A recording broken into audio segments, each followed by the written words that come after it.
For each child that's born, a morning star rises and sings to the universe who we are. For each child that's born, a morning star rises and sings to the universe who we are. For each child that's born, a morning star rises and sings to the universe who we are. For each child that's born, sings to the universe who we are. We are our grandmother's prayers, and we are our grandfather's dreamings. We are the breath of our ancestors. We are the Spirit of God. We are mothers of courage and fathers of time, daughters of dust, sons of great vision, we're sisters of mercy and mothers of love, lovers of life and builders of nations. We're seekers of truth, keepers of faith, makers of peace and the wisdom of ages. We are our grandmother's prayers, and we are our grandfather's dreamings. We are the breath of our ancestors. We are the Spirit of God.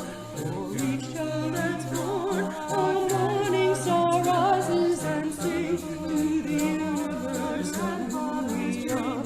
For each child that's born, a morning star rises and sings to the universe who we are.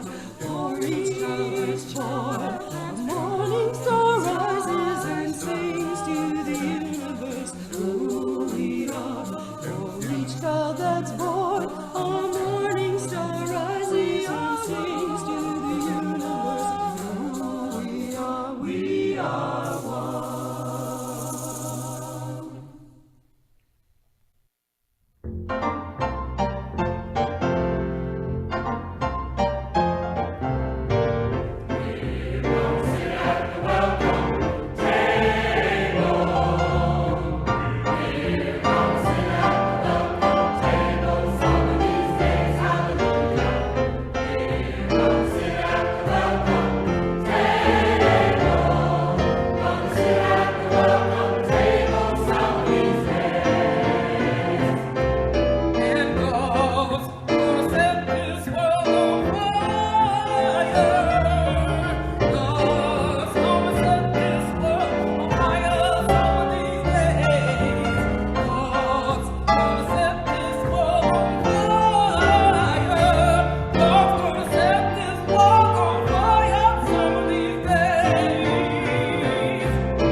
Good morning.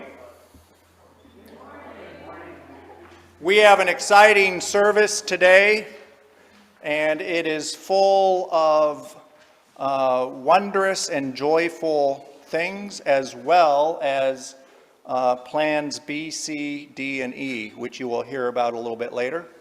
But first, we ring this bell 3 times. The first time is to prepare ourselves to come into relationship with those to whom we owe a sense of honor, dignity, and a debt, who teach us a little bit about our own history, the people who helped build this nation and the people who cared for it, that are now, or that have served on this land that most of us now call home. The second bell calls us into relationship with ourselves and one another, that we learn to find and accept our true purpose of being liberated and liberators. And the third calls us into relationship with our children and our children's children out to the 7th generation, helping to remind us that what we do now or fail to do will be felt by those who come after us.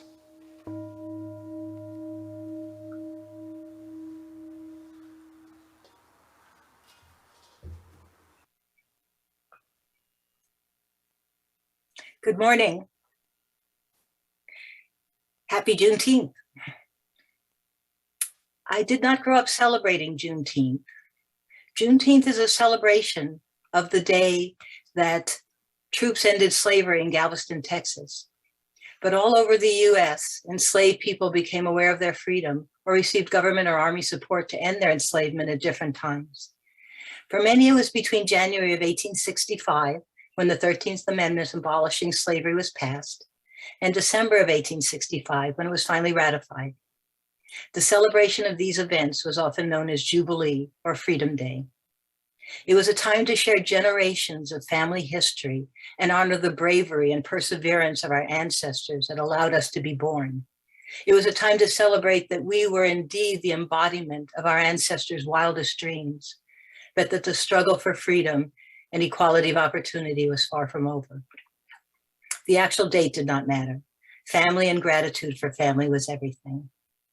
When I was a child, families in the North often returned to the southern areas of their heritage during the summer months when their children were out of school. It was called going down south. Sometimes the trips could be dangerous, as some local whites did not appreciate Northerners and their ideas, even for short visits. The journey was even more complicated for those families with mixed backgrounds, because miscegenation attitudes and laws that said people of different races could not legally marry, allowed some whites to lynch or otherwise harm mixed couples and their families with impunity. We children were certainly aware of these concerns and the history on which they were based. During our travels south, my dad would usually check out the rest stop first, decide whether we could use the bathroom facilities, whether we could eat, or whether it was better to go on to the next stop. However, I don't recall being afraid. My parents, with the help of the unwavering trust of childhood, always made us feel secure. No harm could come to us when we were with them. I remember our annual summer journeys down south to the country as a magical time. We were held in a circle of love by the boundaries of our homeland and our relatives, including a myriad of cousins and connections too complicated for me to fathom. Our extended family would welcome us, protect us, celebrate with us, and very important, they would feed us. The food was always fabulous. Preparations started well before sunrise. The pig roasted all day until its aroma permeated every room of the house and yard. Black-eyed peas were cooked with ham and onions and garlic. The vegetables served were seasonal and reflected what was growing in the fields or what had recently been harvested. We children were allowed to remove corn husks, pea pods, peanut shells to prepare for the meal. We had ridden our bicycles along the side of the road and picked blueberries for the pies. Finally, it was time to eat. We sat in the shade of the enormous old walnut tree. Cousin Roxy never asked what she wanted to eat. Heaping servings of everything were placed on the plates of children and adults alike. I personally hated vegetables, especially green ones. So I carefully moved them to the side of my plate. I had every intention of losing them in the cornfield when nobody was looking. But the roast pork, ham, and gravy spilled across the plate, and soon everything mixed together. The collard greens with ham hocks were truly amazing. I never knew a vegetable could taste so good. Everything was incredible. I'm sure that love of family was part of the recipe. When I think of Juneteenth, or Jubilee as I knew it, I think of sharing heritage, good food, and love. Happy Juneteenth.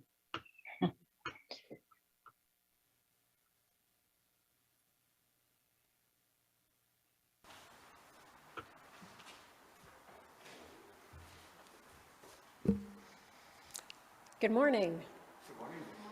Welcome to Mission Peak Unitarian Universalist Congregation. My name is Melissa Holmes, and I'm a member of the board. We're so glad you've joined us this morning.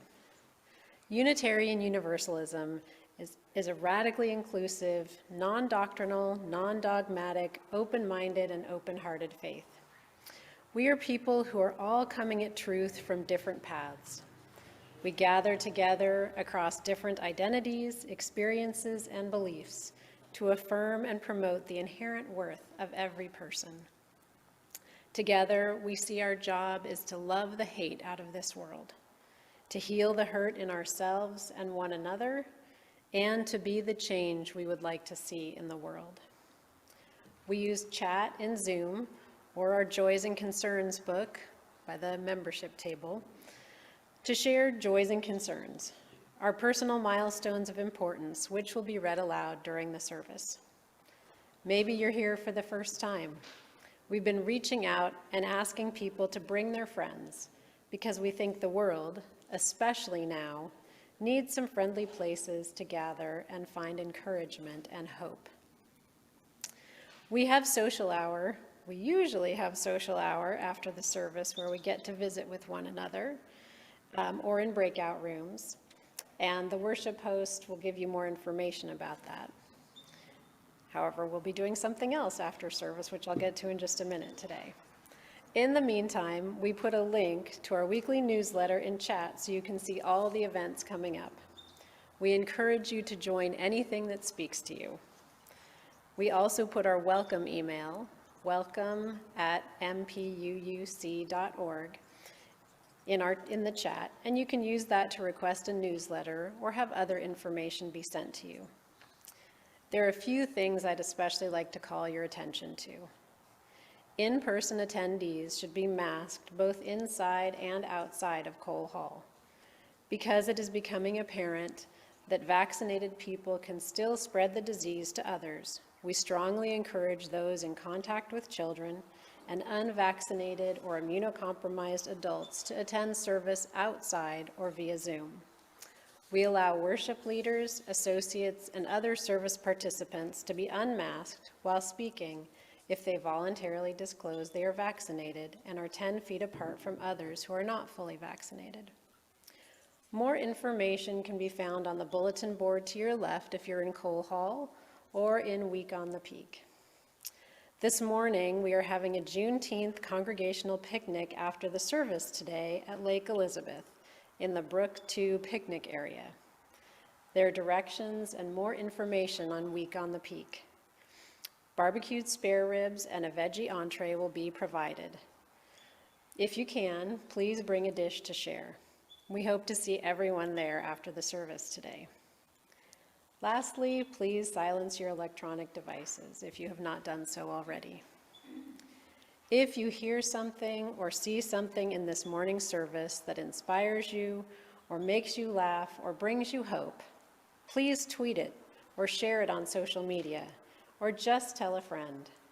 We are trying to start a wave of love and justice with every gathering. Thank you for joining us.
Morning. Please join me in reciting our chalice lighting. We light this chalice to remind ourselves to treat all people kindly because we are all one family. Take good care of the earth because it is our home. To live lives full of goodness and love because that is how we will become the best people we can be.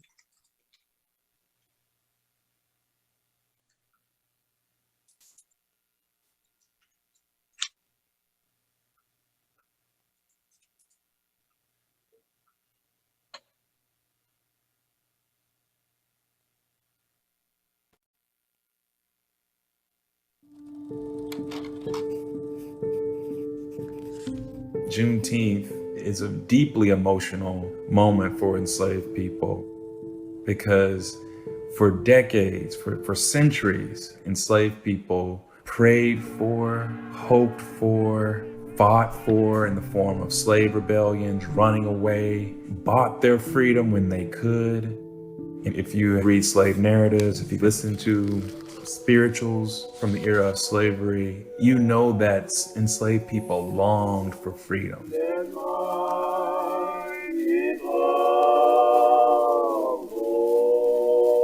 This was something that had been hoped for, but many believe may never come.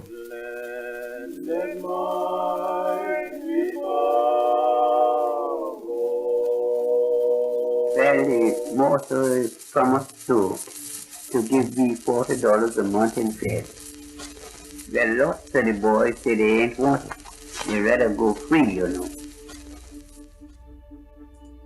Being able to go wherever they wanted, being able to wonder about. For enslaved people, it was an expression of their freedom.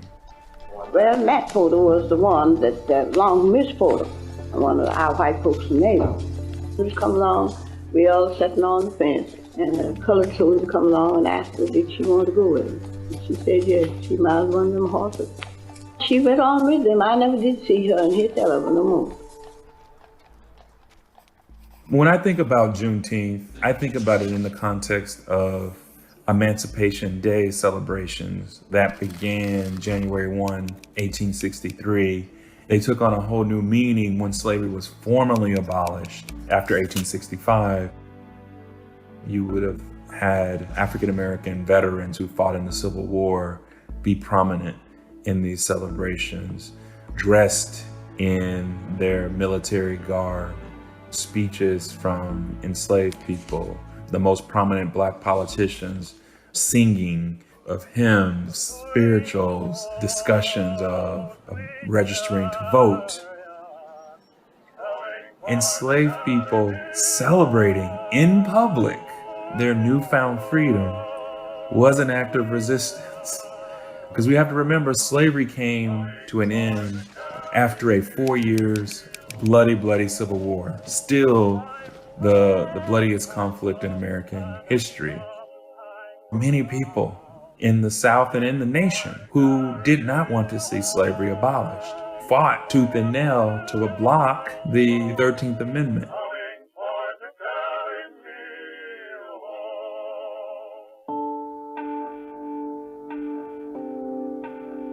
The abolition of slavery created a huge humanitarian crisis in the South. Suddenly 4 million people have very little means to take care of themselves, to support themselves, and do so in a really hostile environment. So the military was necessary to make sure that enslaved people got the food, the medicine, the shelter that they needed in order to survive. They're also there to protect, to the extent that that was possible, freed people from violence, from recriminations from slaveholders, from Confederates who still hadn't given up the fight. And I remember, and the Yankees stopped here, and the Yankees stopped right on the corner of the square, and they prosecuting people, you know. We go to the ground field, and they take them, hang them over the slum. That's the punishment they got. Next time you see, they come a whole troop of Yankees, all riding horses, big going to hang on. And I said, Mama, where are they going? They said, they're all going home now. When the last federal troops leave the South, it's a signal to Southerners. The federal government wasn't going to put its might into ensuring the civil rights of Black people would be observed. You have 20, 30 years later, Black people being lynched in public, and there isn't a federal anti-lynching law to protect them. In most communities in America, there's a history of lynching and racial violence. And very few communities have marked that, commemorated that. Every decade since the end of slavery, Black people have been more educated, accrued more wealth, more status in American society.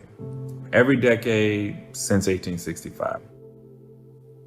But there's been one constant, and that constant is the presence of random racist violence.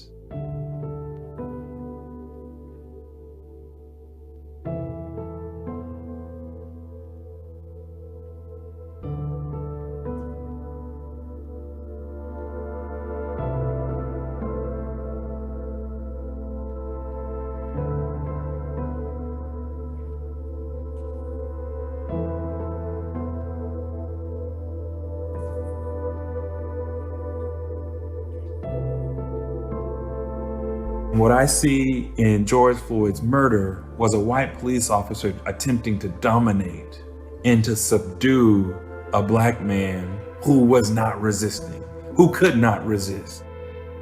Even though slavery came to an end in 1865, the desire to master and dominate Black bodies did not.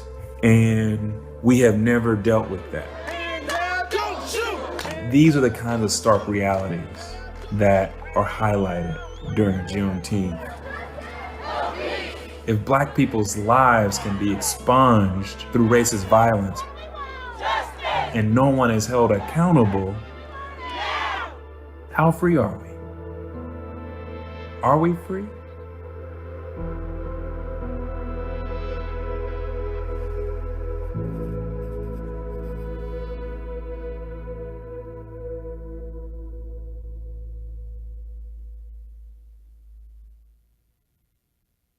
We have a special privilege this morning of welcoming into our pulpit someone who you know from afar and have maybe met on a couple occasions.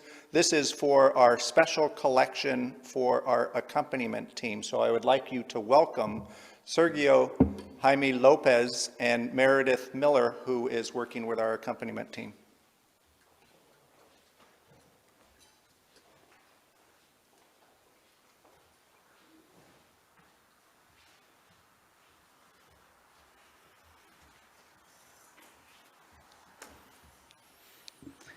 Hi, hello everybody.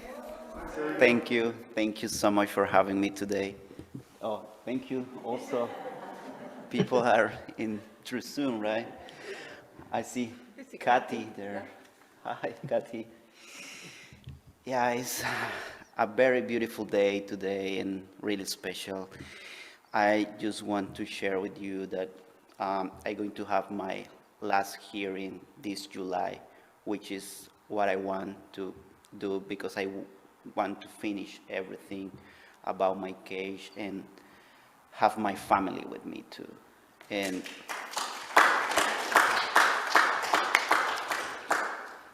I am here in this moment because of you, because of this congregation, because the accompaniment team that they teach me a lot. And what I learned also is the beautiful gift that is share moment, share experience, and share the life. And I feel like now this is like my home country, like my family, because I feel that way, because all your support and all the little things that made me feel acceptance and feel like I'm welcome here. Thank you so much.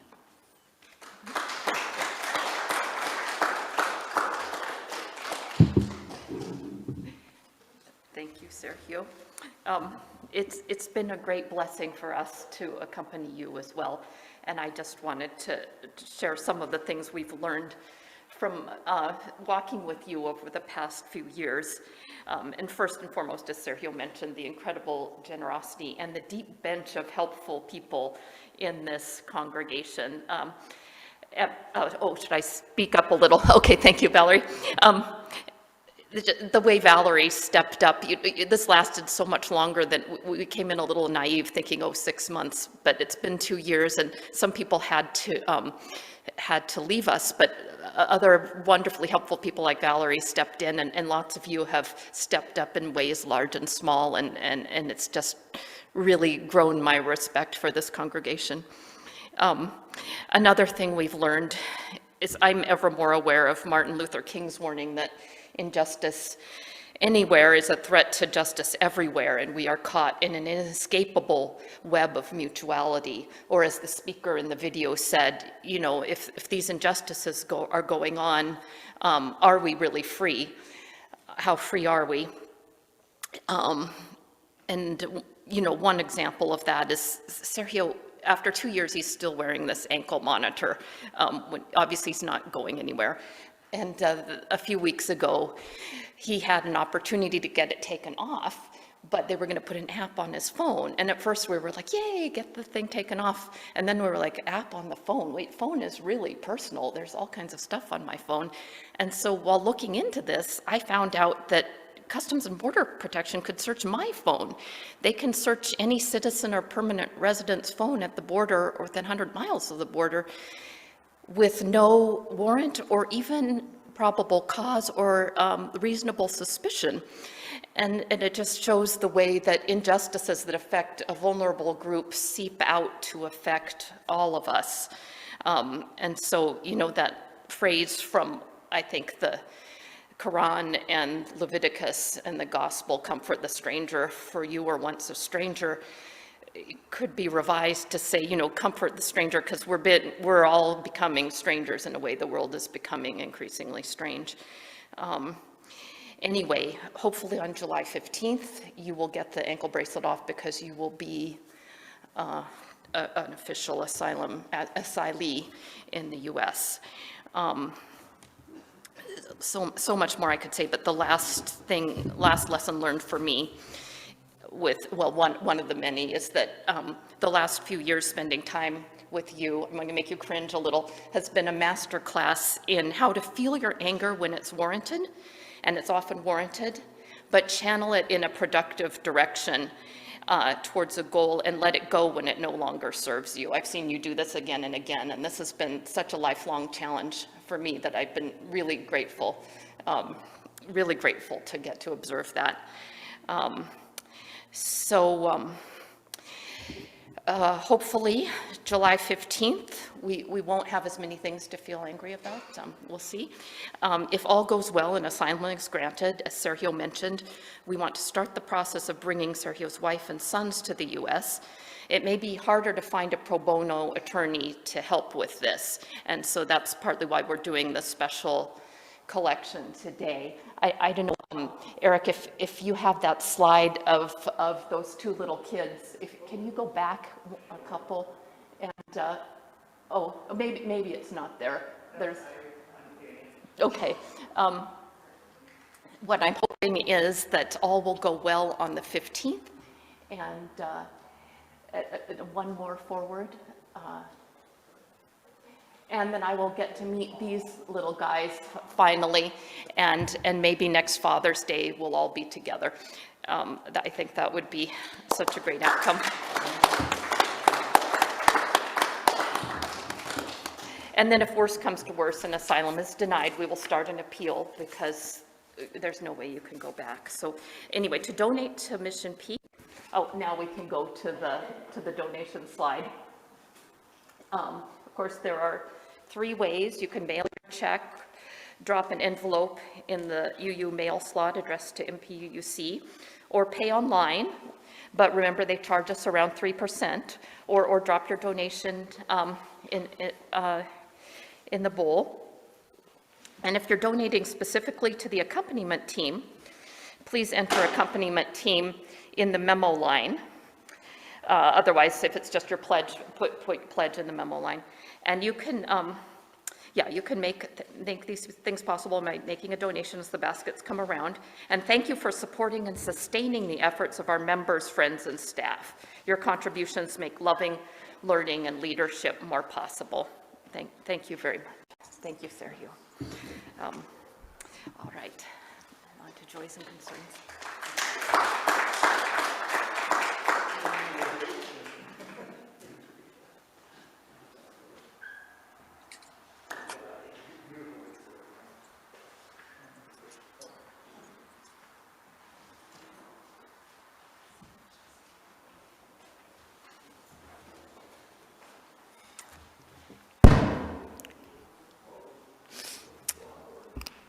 One of the things that allows us to find hope and sustain us, especially in the hard times, is the love and support that we show each other as congregation members.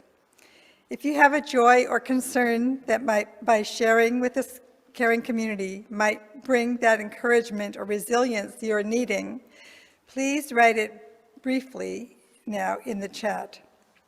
If you're here in person, you'd like to place a stone of joy or concern, you may do so while the music plays. If your need is personal, you can also send a minister, an email to our minister for a follow-up conversation. Thank you.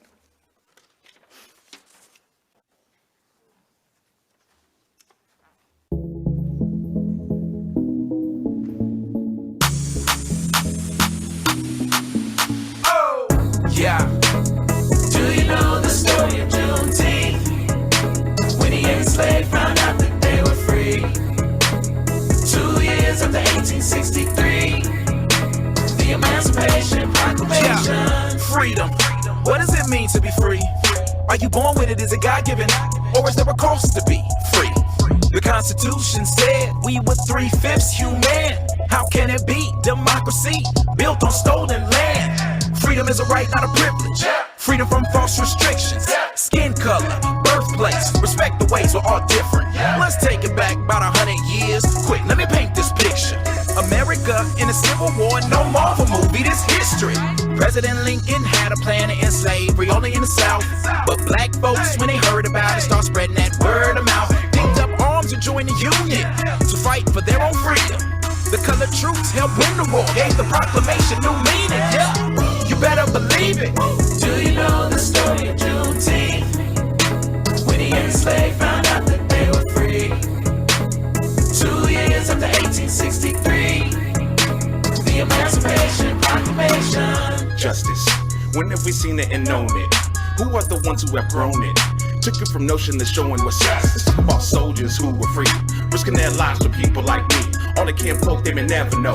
Took a lead that we all could follow. Following the call for what? Justice. Figured the land it was for the enslaved. When you think about this proclamation, the emancipation is knowing that we were the brave. 200,000 soldiers organizing, women and children home strategizing. Paper protests, learn to address the power of truth and the culture uprising. Do you know the story of Juneteenth? When the enslaved found out that they were free. 2 years after 1863, the Emancipation Proclamation. Can't stop that joy. Freedom is not individual, it's collective. Can't stop that joy. Freedom is not individual, it's collective. S-P-E-C-T. Freedom is not individual, it's collective. Freedom is not individual. When you think about Juneteenth, remember how we freed ourselves, how we stayed prepared. We will prevail, cause we tipped the scales, closing all the deals, and we will not fail. You believe, you dream, you move, you serve. For those who pass for our culture, no one left behind, we can be sure. We stand, we rise, we on that joy ride. We stand, we rise, we on that joy ride. We stand, we rise, we on that joy ride. We on that joy ride. Now you know the story of Juneteenth. enslaved knew that they were free. We led ourselves to victory. Victory, victory. Do you know?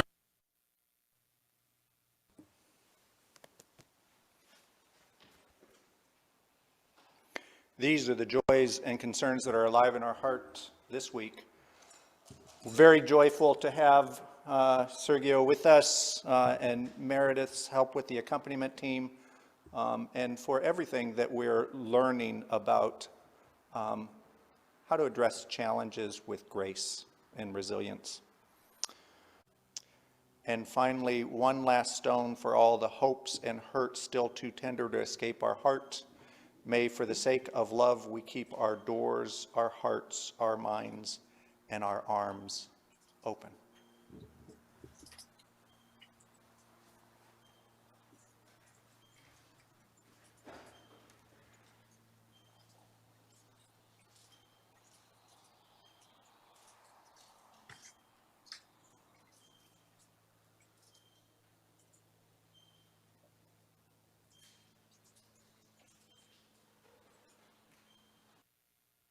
A preliminary draft of the Emancipation Proclamation was released on September 22nd, 1862. It essentially served as an invitation warning to the Confederate States to rejoin the Union within 100 days by January 1st, 1863, or their slaves would be declared thenceforth and forever free. When no Confederate States complied, Lincoln signed the proclamation into law on January 1st, 1863. But by June of 1865, the state of Texas still had not set free the 250,000 enslaved persons residing in the state, nor even notified them of the proclamation passed 2 years prior. Even after the Civil War ended on April 9, 1865, enslaved persons were neither notified or released. On June 19, Major General Gordon Granger rode into Texas with 2,000 troops and read General Order Number 3 from a balcony near the Galveston courthouse. General Order Number 3 was an excerpt of the full proclamation and didn't contain the exceptions and provisions. This is what it said. The people of Texas are informed that in accordance with the proclamation from the Executive of the United States, all slaves are free. This involves an absolute equality of personal rights and rights of property between former masters and slaves, and the connection heretofore existing between them becomes that between employer and hired labor. The freedmen are advised to remain quietly at their present homes and work for wages. They are informed that they will not be allowed to collect at military posts and that they will not be supported in idleness either there or elsewhere. By order of Major General Granger, Galveston, Texas, June 19th, 1865.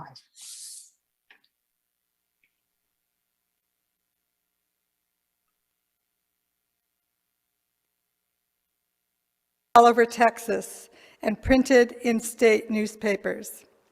6 months after it was read, a celebration commemorating the day was held on the anniversary of the day it was signed into law.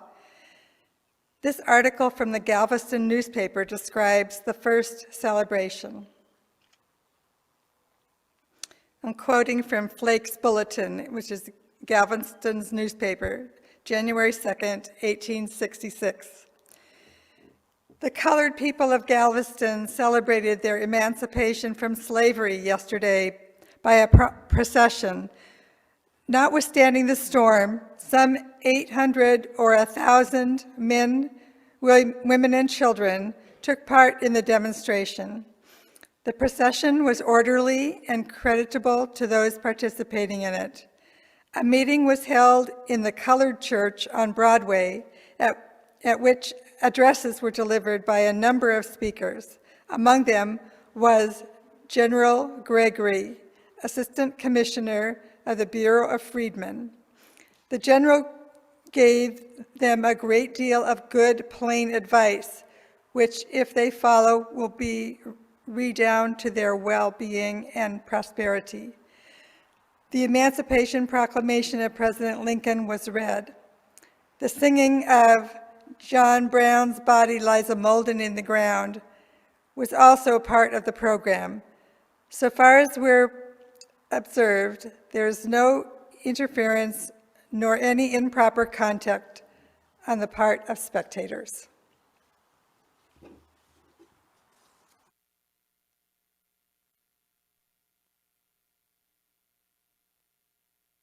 Jubilee Day, as it was called, became an annual event and began to be celebrated on or near June 19th. It was not only a day of celebration, but venues used for Jubilee Day activities were also sites used to inform the Black community on voting instruction. In 1872, Reverend Jack Yates and historians Richard Allen, Richard Brock, and Elias Dibble, leaders of the Antioch Missionary Baptist Church and Trinity Methodist Episcopal Church, purchased 10 acres of land in Houston's 3rd Ward that would be solely used to celebrate the end of slavery in Texas. The park would become known as Emancipation Park, the oldest park in the city of Houston. It was at this time that Jubilee Day celebrations in Texas would become known as Emancipation Day or Juneteenth celebrations.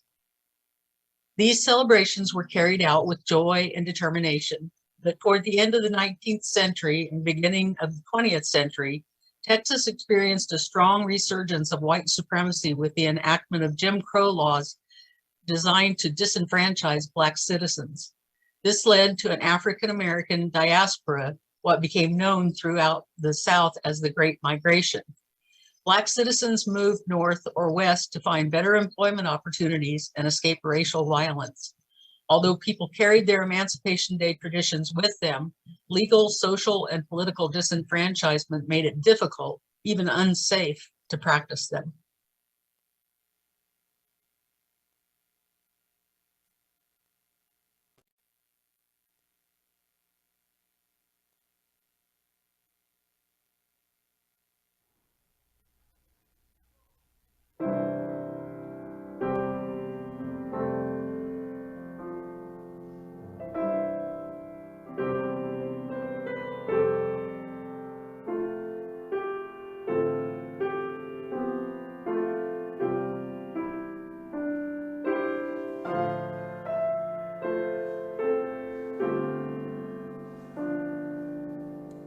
Sometimes a piece of paper, a piece of white paper can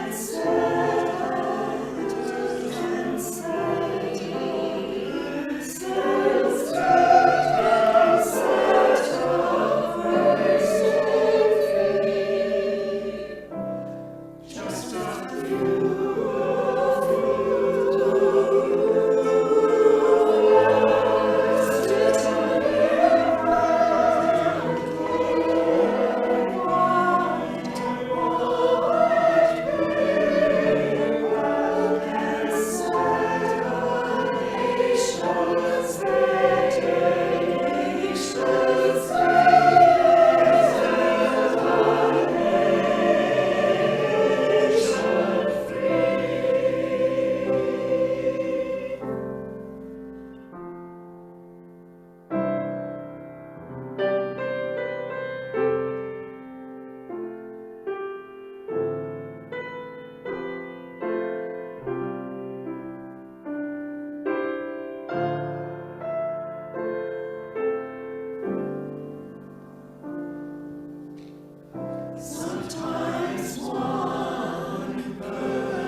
Thank you, Peak Performers. Thank you, Drew, for producing that video.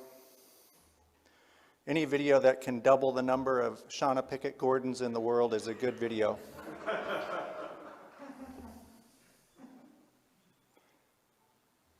Only 1 year in to the Juneteenth holiday being celebrated as a federal holiday, we are already getting it wrong.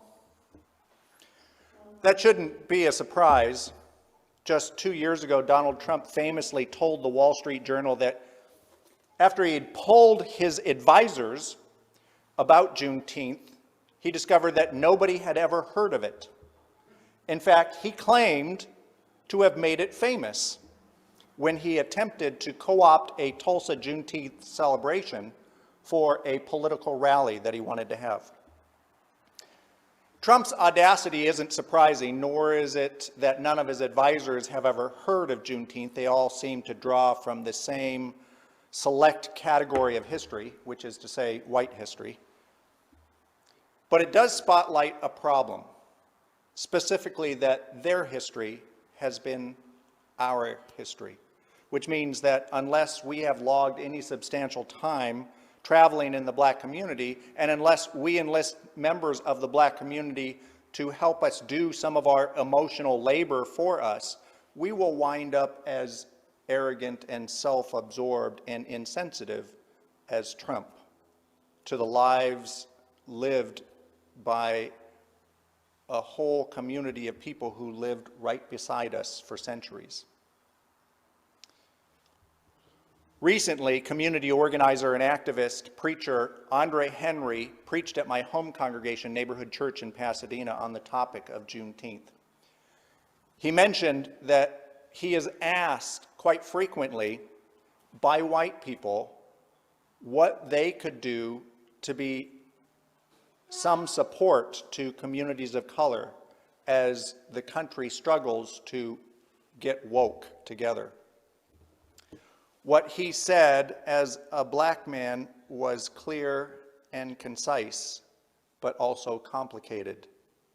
He said, "Be abolitionists." I want to explain a little bit about what I think he meant, but better than turn to my interpretation, maybe it's good to consider the words of one of our nation's greatest abolitionists, Frederick Douglass, to explain. On July 5th, 1852, Douglass was invited by the Ladies' Anti-Slavery Society to speak on July 4th, the 76th anniversary of the Declaration of Independence. Douglass opted to speak on July 5th instead, hoping to avoid some of the patriotic fervor of the day, and the reasons become obvious when you read his speech. He said, in part, "Do you mean, citizens, to mock me?" he asked, "by asking me to speak on this day? What to the American slave is your 4th of July? I answer, a day that reveals to him more than all the other days in the year the gross injustice and cruelty to which he is the constant victim. To him, your celebration is a sham, your boasted liberty an unholy license, your national greatness swelling vanity. Your sounds of rejoicing are empty and heartless to him, your shouts of liberty and equality hollow mockery, your prayers and hymns, sermons and thanksgivings mere bombast and hypocrisy, all a thin veil to cover up crimes which disgrace a nation of savages. Your high independence only reveals the immeasurable distance between us. The blessings in which you this day rejoice are not enjoyed in common. The rich inheritance of justice, liberty, prosperity, and independence bequeathed by your fathers is shared by you, not me. The sunlight that brought life and healing to you has brought stripes and death to me. This 4th of July is yours, not mine. You may rejoice. I must mourn." Douglas, a very outspoken black man, spoke to a mostly white audience on that day for 90 minutes. The most remarkable of the truths that he revealed might have been that he actually lived to tell the tale. The first thing white America would do well to acknowledge are the obvious but obfuscated reality that the United States, from its inception, was built on a foundational lie. All people in this country are not free and created equal in the measure of their rights and protections. This should be obvious by examining our gender history as well as our racial one, where exploitation and violence towards some for the profit of others is a more honest and accurate account of who we are rather than liberty and justice for all. Don't get me wrong, we are a nation of high ideals, and for that we should be proud, but our challenges have always lay in being completely honest with ourselves and being truthful about our underlying motives. And we have never been particularly good when being called out or being called upon to do the hard work of living up to those high ideals. I'm going to be really honest with you, said Andre Henry when he addressed the UU congregation in Pasadena. I oftentimes think that white people who ask me what they can do to help to stem the tides of anti-black violence in this country really hope that I'll say something easy, that I don't ask too much of them. But the truth is, we will not be done with the Black Lives Matter movement until more white people become abolitionists. The hesitance to accept the moniker of abolitionism or abolitionist does have a history that precedes us.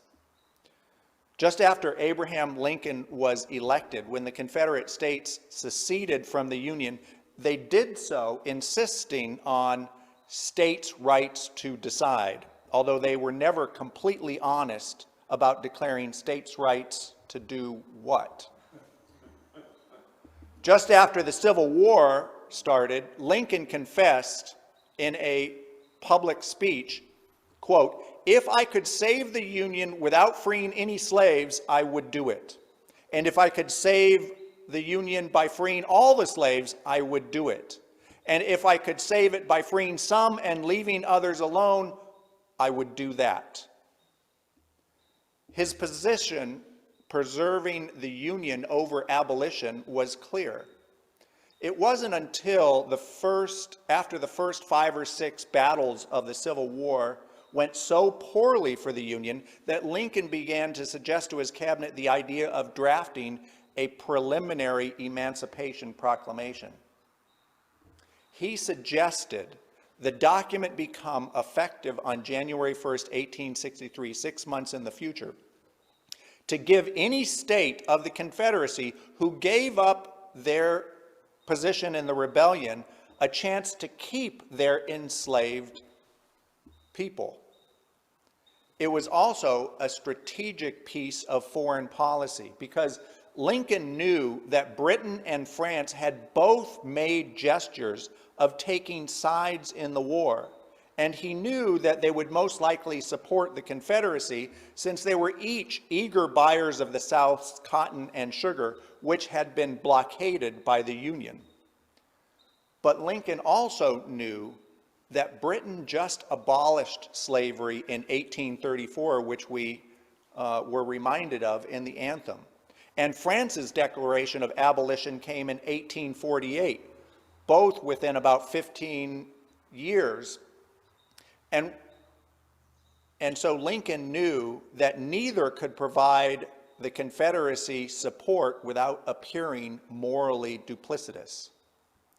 So when January of 1863 came and no Southern state accepted Lincoln's offer, the war officially, and I would argue reluctantly, actually became about abolition rather than preserving the Union.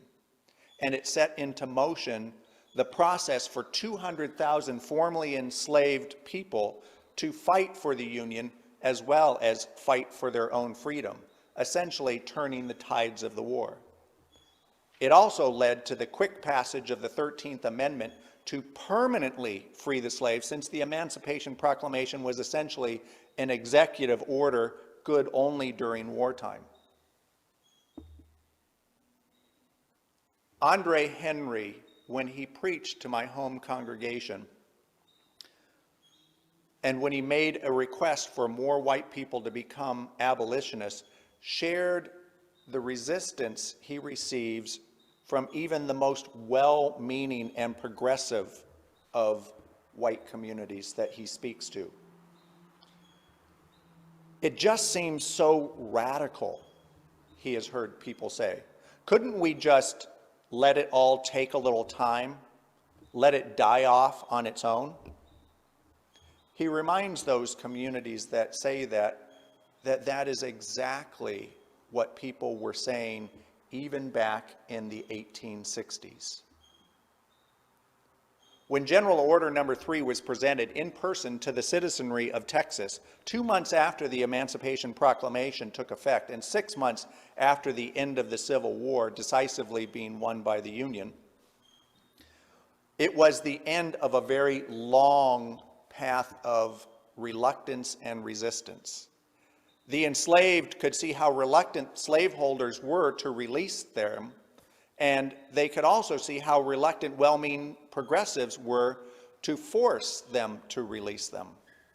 Indeed, many of the enslaved in Texas had never even been informed about their emancipation, nor about the 13th Amendment, or about the ending of the Civil War.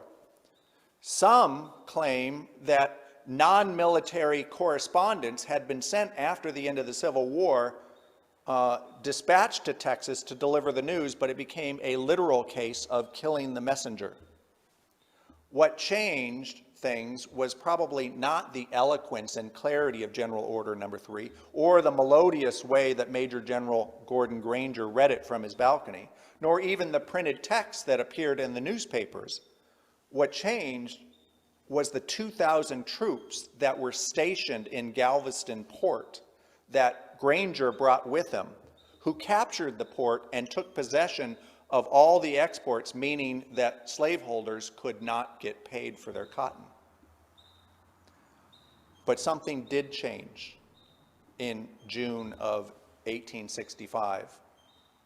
The words free and equal had never before been heard by 250,000 black men, women, and children of Texas, or really even the majority of the rest of the 4 million enslaved throughout the rest of the country.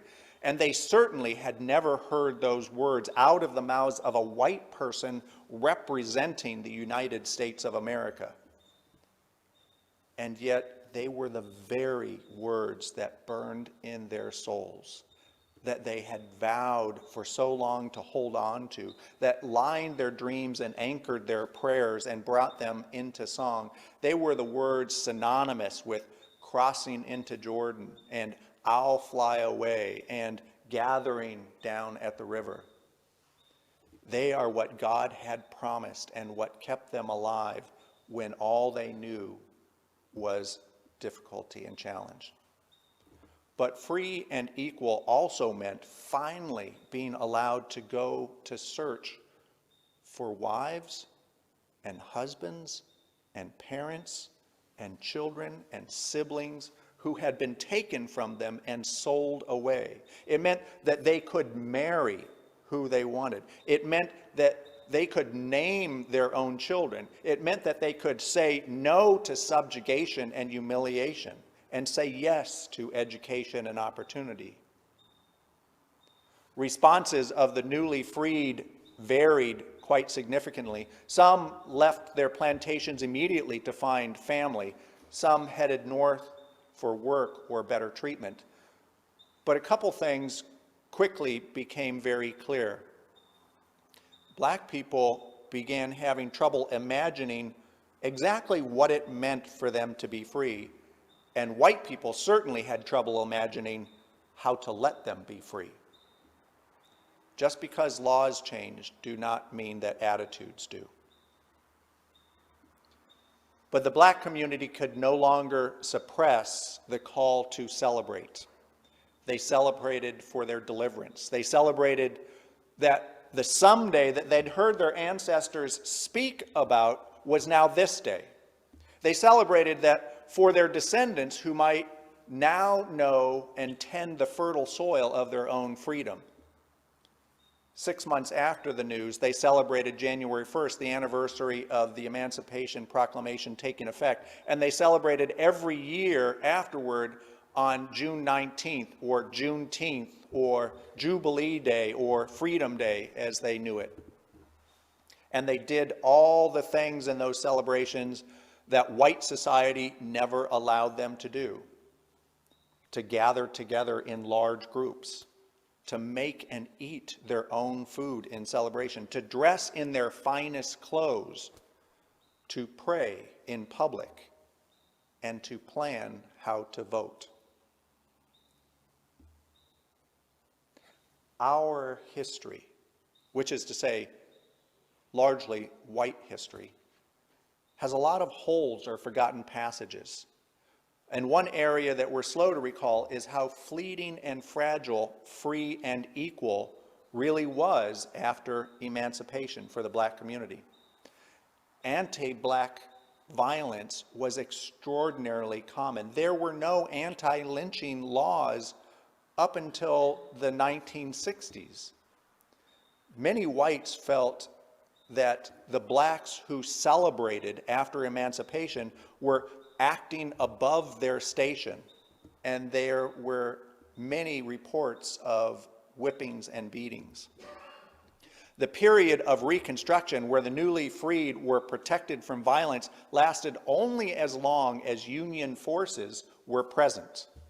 And Union forces left as soon as 1877, when newly elected President Rutherford Hayes withdrew those troops as a concession for being given the presidency in a contested election. And I strongly recommend that you research and read up about the 1877 compromise. People often mistakenly think that the 13th Amendment said that we will not enslave people. But what it actually said is that we will only enslave criminals. After Reconstruction came the slow and steady march from white supremacy to make black people criminals. A great many of the old plantations were immediately turned into prisons, and what had been slave patrols became our police departments, and anti-black terrorism continued. I have to tell you just this one story that came from the book by Annette Gordon Lee called Juneteenth, in which she describes a little bit about how that terrorism was writ large in public in her growing up. Annette Gordon Lee is a black woman author who really recounts that slow march toward freedom. She talks about Bob White, who in 1936 came to the town where she was born. He came to help his mother pick cotton in a sharecropping community, but shortly after he arrived, he was accused of raping Ruby Cochran, a white woman who lived in the town. Ruby Cochran couldn't identify her attacker by sight, only by his voice, when authorities had him speak the words that she had reportedly heard the assailant say. After being arrested and put in jail, the Texas Rangers took White out into the woods nightly for a week, chained him to a tree and beat him severely, and threatened to kill him if he did not confess. They even prepared a written statement for him to sign, though he could neither read or write. During this initial period, he had no lawyer and was not allowed to speak with anyone. He was found guilty and sentenced to die in the electric chair. The case was appealed and a new trial was ordered to be held. White was convicted again, and again they appealed. The case went all the way up to the Supreme Court of the United States, and writing for the court in 1941, Justice Hugo Black held that the confession obtained by severe beatings and while keeping White incommunicado violated the Due Process Clause of the 14th Amendment. And with that, the case was sent back down for retrial in a lower court. It was during the final proceedings during that retrial that in June of 1941 that W.S. Dude Cochran, Ruby Cochran's husband, walked to the front of the courtroom and shot White in the back of the head, killing him instantly. He then handed the gun to the prosecutor and turned himself over to the sheriff, both of whom were in the courtroom. He was arrested and released on a bond of $500. His trial, held a few days later, lasted 3 hours. After the prosecutor's closing statement, the courtroom erupted in applause and cheers. The jury deliberated for 2 minutes and returned a verdict of not guilty. And Cochran walked out of court a free man after having murdered Bob White in an open courtroom in front of the judge, lawyers, and dozens of spectators.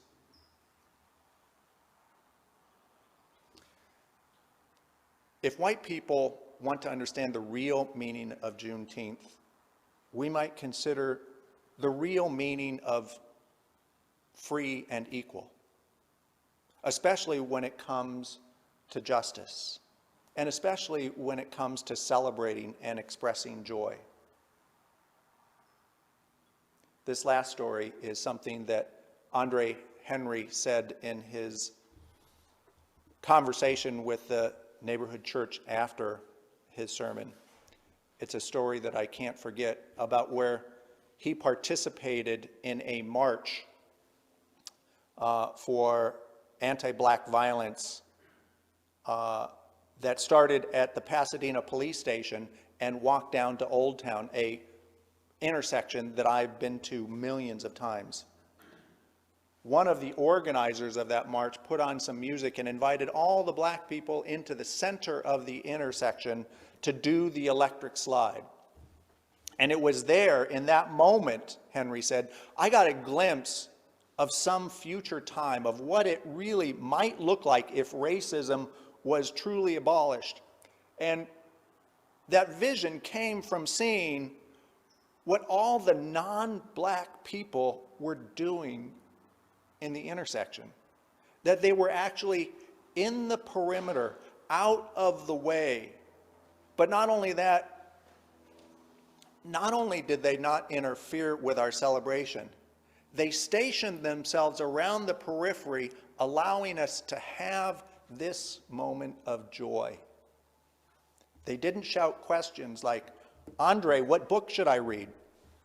Or what policies should I support? Or how do you want us to help? No one was criticizing the people in the center. They were too busy supporting our joy, he said, and putting their bodies between us and the violence that often is interrupted when they come together for freedom and joy. What can we do?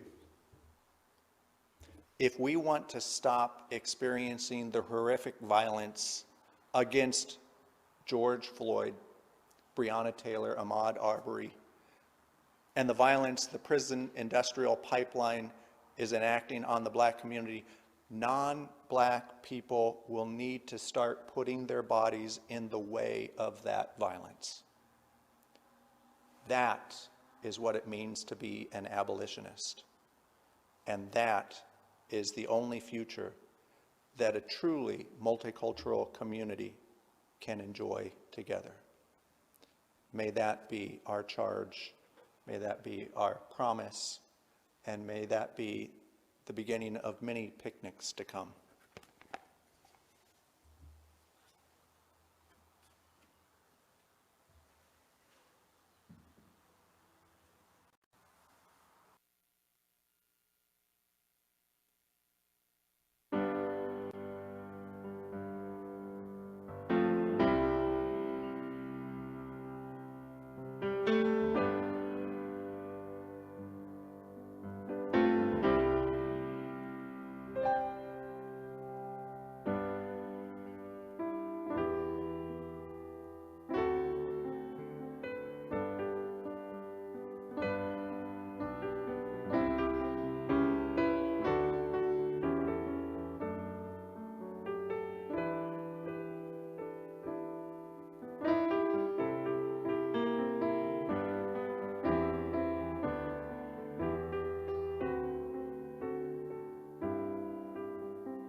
slave, I'll be buried in my grave and go home to my Lord and be free.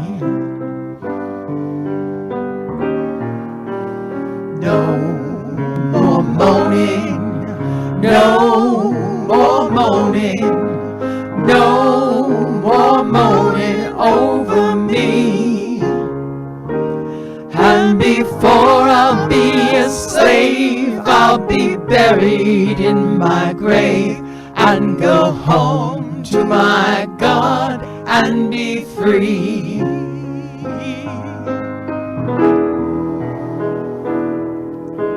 They'll be singing, they'll be singing, they'll be singing over me. And before I'll be a slave, I'll be buried in my grave and go home to my God and be free.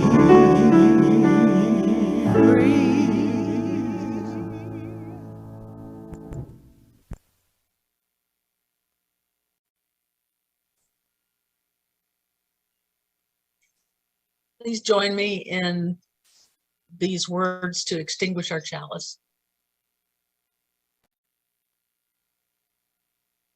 We extinguish this flame, but not the light of truth, the warmth of community, or the fire of commitment. These we carry in our hearts until we are together again.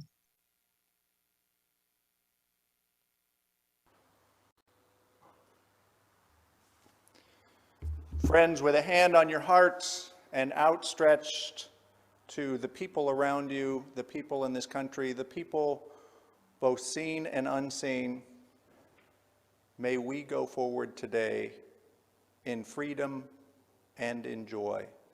And may we take a nod from the founding fathers of this country as we think about Father's Day and play true hosts to what it means to celebrate and to protect those people who deserve freedom and joy. May that be our promise, and may it be extended to every person of this country until we are all free. Amen, and blessed be.